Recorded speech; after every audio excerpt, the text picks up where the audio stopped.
We're going to be tonight picking up with Psalm 35. We, in the first go around at the Psalms in 1986, covered the first 34 Psalms, and now we're ready for another stretch at the Psalter. And we're still in the first division of the Psalms. The first division runs for the Psalm 1 through 42. And tonight, Psalm 35, another Psalm of David. And I've called this Psalm, When Hated Without Cause. So when you face a situation in life, when you're hated without a cause, this is a Psalm you pull out. And remember what I've said on the Psalms, that there's different strokes for different folks. And there are times when a teaching from the Psalms or a particular Psalm will just strike you as, that is exactly where I am right this moment. But if this Psalm doesn't hit you where you are right this moment, just wait a while. There will be a moment when this Psalm will be appropriate to your life experience, because the Psalter does that. It covers the totality of our life. That's why for so many of us, the Psalms is a favorite portion of God's Word. This Psalm 35 has much in common with three Psalms we've already looked at, Psalm 7, Psalm 22, and Psalm 31. In each of those three Psalms, David is hard-pressed by enemies. And here we see it again.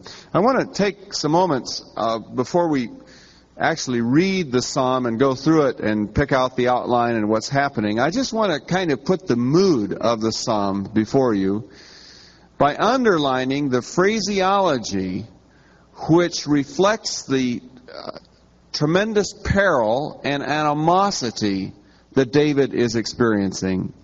Verse 1, those who contend with me, those who fight against me.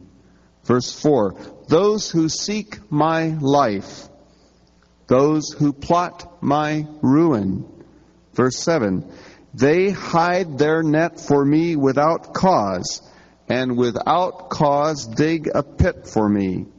Verse 11, ruthless witnesses come forward. Verse 12, they repay me evil for good. Verse 15, when I stumbled, they gathered in glee. Attackers gathered against me when I was unaware. They slandered me without ceasing. Like the ungodly, they maliciously mocked. They gnashed their teeth at me. Verse 17, rescue my life from their ravages, my precious life from those lions. Verse 19, let not those who gloat over me, who are my enemies without cause, let not those who hate me without reason maliciously wink the eye.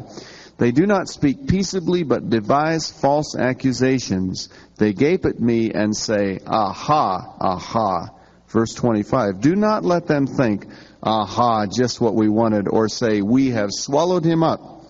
Verse 26, may all who gloat over my distress be put to shame. May all who exalt themselves over me be clothed with shame.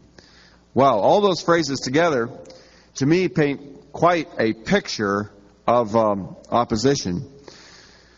Now, some things I just want to say about interpreting this psalm. One is that I think just a reminiscence of those phrases, recalling them to mind, makes us immediately realize that probably most of us have not had that kind of experience.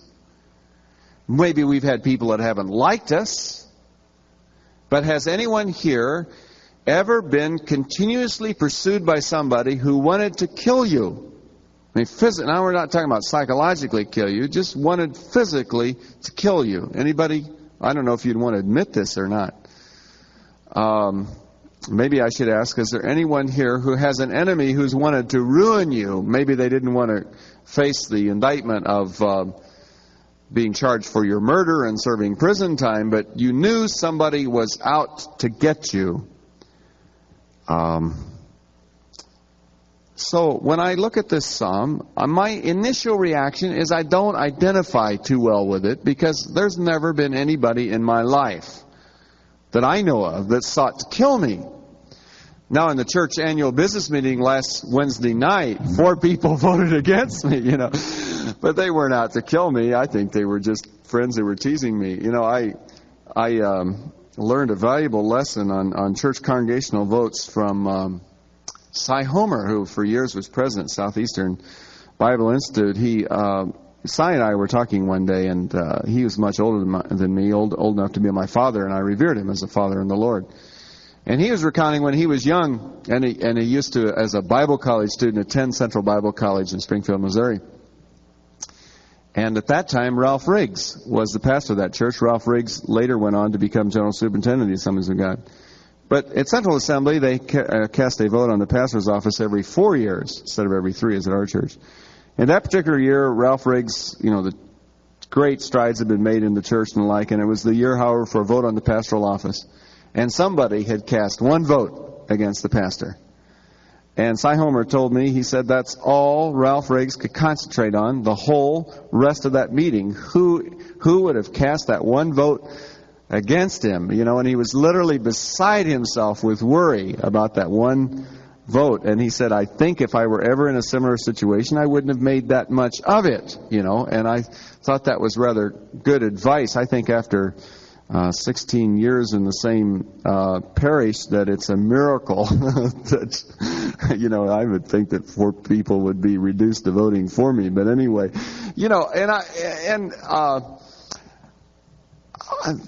David's love, when I look at the comfort zones in my life and look at this, I say, my goodness, who do I know that has an experience that could even identify with Psalm 35? And then I realize that one of the reasons why David had this experience is that he was in politics, not in the pastorate. And anytime you're in politics, you got people that are out for you. Man, wasn't it something the other night? Reagan gives his speech, and they're just waiting to get him, Whether they have a reason or not, it's all power. And can we occupy the place of power next? So since Ken Wayman, was there, and Ken's in local political life and a school board, Ken, I hope that you don't have any enemies like this, but that happens to be the kind of the nature of politics. And holding a governmental office such as David held, there are people that are just simply out for you.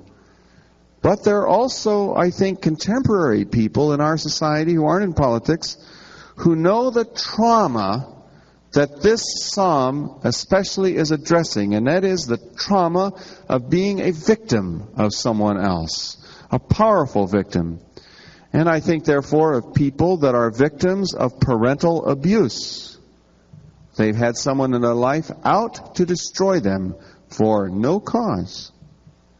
I think of persons who are victims of spousal abuse and who are going through traumatic and vindictive divorces. I could, over the course of my time in my adult life, think of a number of people who in the ending of a marriage were pursued legally and economically, psychologically, and spiritually by a person who had initiated the breakup of the marriage, which was often associated with infidelity, and then went after that person with a kind of a axe, hammer, and saw sort of approach. And they can, I think, well, if you've been through that, you know what David's talking about in Psalm 35. And then I think of people who are victims of crime, victims of racial discrimination, victims of political and religious discrimination, of which there are many in the world. So when it comes right down to it, Psalm 35 is really a psalm of the victim, those who are hated without cause. Now, when we look at this psalm and break it down, and one of the things I always like to do is I try to be left-brained and right-brained. The right-brain side of me says this is poetry and does not flow into the logical, progressive, analytical mode that maybe an epistle of Paul does. That is, the emphasis is upon imagery rather than lockstep rational argumentation. So that's that right brain side of me. But the left brain side of me also wants to find the kind of direction of the psalm. What's the movement of thought here? How can I use this in my own prayer life if I become victimized, or how can I recommend it to someone who is a victim to use in their prayer life? And as you study the psalm closely, you'll see that it breaks down into 3 clearly discernible categories, or 3 divisions. And I don't know how the NIV wound up dividing it at the, they didn't divide it at a key point. There should be a division between verse 18 and 19, and all the commentators on this psalm are unanimous in how the psalm divides, and it's easy to see as you go through it yourself. Let me just kind of walk through each of the three parts. The three parts are verses 1 through 10, verses 11 through 18, and verse 19 through verse 28.